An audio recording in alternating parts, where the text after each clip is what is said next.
Polycystic ovary disease PCOD. பிசிஓடினா hormonal disease. PCOD ஏன் வருது அப்படின்னா ஹார்மோனல் இம்பேலன்ஸால் வருது. ஆண்ட்ரோஜன் ஹார்மோன் வந்து அதிகமாக செக்ரேட் ஆகிறதுனால வருது. ஆண்ட்ரோஜன், டெஸ்டோஸ்டிரான் இந்த மாதிரி மேல் ஹார்மோன்ஸ் வந்து அதிகமாக ப்ரொடியூஸ் ஆகும். வேறு எதனால் வருது அப்படின்னா இன்சுலின் ரெசிஸ்டன்ஸால் வரலாம். இன்சுலின் ரெசிஸ்டன்ஸ் அப்படின்னா நம்மளோட செல்ஸால் வந்து குளுக்கோஸை வந்து ஒழுங்காக யூட்டிலைஸ் பண்ணிக்க முடியாது. அதனால் வந்து பிளட்டில் வந்து இன்சுலின் லெவல் அதிகமாகிட்டே வரும். இன்சுலின் லெவல் அதிகமாகிறதுனால மேல் ஹார்மோன் அப்படின்னு சொல்லக்கூடிய ஆண்ட்ரோஜனும் வந்து செக்ரேட் ஆக ஆரம்பிக்கும். அதிகமாக செக்ரேட் ஆகிறதுனால அது வந்து ஓவலேஷனை வந்து ஸ்டாப் பண்ணும். ஏன்னா வந்து இம்மெச்சூர் எக் ப்ரொடக்ஷன் நடக்கலாம். இம்மெச்சூர் எக் ப்ரொடக்ஷன் ஆகிறது தான் வந்து அது ஒரு சிஸ்டாக வந்து ஓவரியில் ஃபார்ம் ஆயிடுது. இதுதான் வந்து பாலிசிஸ்டிக் ஓவரி டிசீஸ் அப்படின்னு சொல்கிறோம்.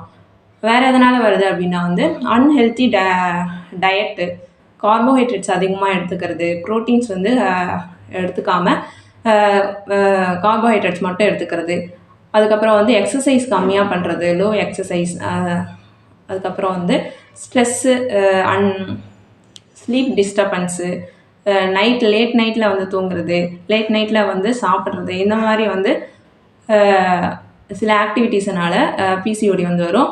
அது மட்டும் இல்லாமல் ஃபேமிலி வைஸாக வந்து வரும். ஃபேமிலி ஃபேக்டர் ஜெனட்டிக்காக வந்து மதரு, கிராண்ட் மதர் அவங்ககிட்ட வந்து ஃபேமிலி வைஸாக வந்து வரும். பிசிஓஎஸ் பற்றின அடுத்தடுத்த வீடியோஸ் வந்து இந்த சேனலில் போடுவேன். நீங்கள் சப்ஸ்கிரைப் பண்ணிவிட்டு பெல் ஐக்கானை வந்து கிளிக் பண்ணி வச்சுக்கோங்க. உங்களுக்கு வந்து நோட்டிஃபிகேஷன் வந்து காட்டும்.